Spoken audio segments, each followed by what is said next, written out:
Elden Ring DLC Shadow of Erdtree was announced, so we took the opportunity to see how other major DLC announcements have performed in comparison. Plus, what are the best reviewed titles of the year so far? We are Fancensus, and this is the rundown. Elden Ring became a critically acclaimed title back in 2022 when it first launched and even earned the coveted Game of the Year award. The substantially sized DLC for its Shadow of Erdtree has recently been announced and will release later this year.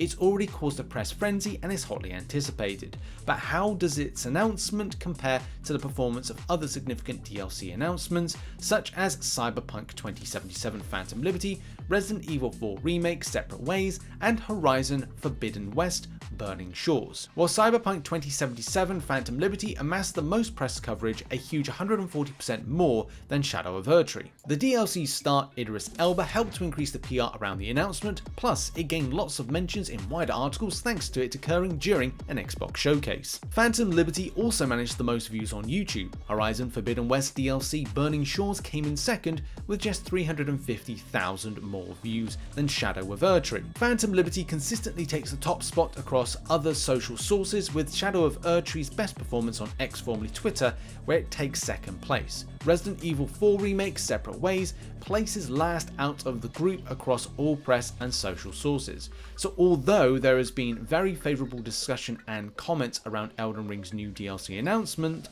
it's not made quite as big of a splash as some of those other DLCs, especially Cyberpunk 2077's Phantom Liberty.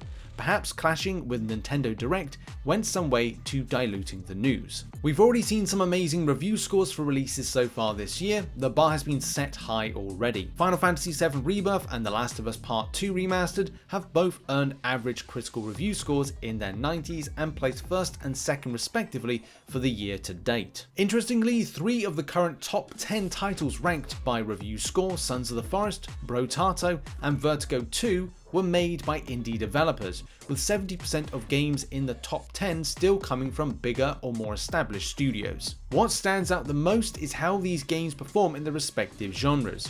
For example, in the shooter genre, indie title Brotato and Vertigo 2 achieve incredible first and second positions respectively.